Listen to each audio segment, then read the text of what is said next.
ভাৰতীয় সংস্কৃতি আধ্যাত্মিকতাই আকৰ্ষিত কৰিছে বিদেশী ৰাষ্ট্ৰৰ নাগৰিকক বিশ্বৰ 60খন দেশৰ শতাধিক পুৰুষ মহিলা কেৱল যোগ সাধনৰ বাবে উপস্থিত হয়হি ভাৰতত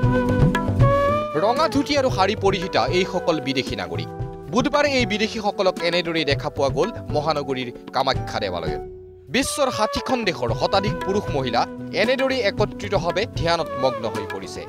মনৰ শান্তি আৰু মানুহৰ মাজত ঐক্য সম্প্ৰীতিৰ বাবে সুদূৰ সাত সাগৰ 13 নদী পাৰ হৈ ভাৰতৰ মন্দিৰে মন্দিৰে যোগ আৰু সাধনাৰ বাবে ঘূৰি ফুৰিছে এইসকল ইপিনে বিদেশী নাগৰিকৰ এই বৃহৎ দলটোক নেতৃত্ব দি কামাখ্যা ধামলৈ লৈ আনিছে ভাৰতৰ অন্যতম স্বেচ্ছাসেৱী সংগঠন ডিলাইটিং এৰা অৰ্গেনাইজেশ্যনে এই সন্দৰ্ভত স্বেচ্ছাসেৱী সংগঠনটোৰ কৰ্মকৰ্তাই কি কয় শুনক हमारे धर्मों की बहुत विडंबना होती है वो विडंबना न हो करके मैं इस धर्म के आचरण को सही ढंग से पश्चिम में पहुंचाना चाहता हूं ये हम लोग का पहला स्पिरिचुअलाइजेशन कैंप है जिसमें विश्व शांति साधना और मंत्र शक्ति के बारे में हम लोग बता रहे हैं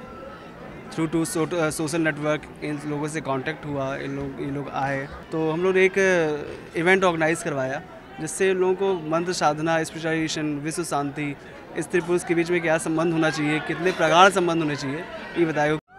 ইপিনে কামাখ্যা ধামত যোগ সাধনা কৰিবলৈ পাই আনন্দিত হৈ পৰিছে এওঁলোক We come here in Kamakya because it's a really powerful pit for Shakti. It's the major Shakti pit of India. It's the yoni of Sati, so it's really important place to collect energy. My name is Gauri. I am here with Guruji to do sadhana. The puja is very beautiful and Kamakya is very nice. I am here following the teachings of my guru, Rajkumar, and I'm here because of my devotion to the Great Mother and following the Tantric path. উল্লেখযোগ্য যে 60খন দেশৰ এই বিদেশী নাগৰিকসকল social networking ফেচবুকৰ জৰিয়তে একত্ৰিত হৈ 4 ডিচেম্বৰত দিল্লীত উপস্থিত হয়হি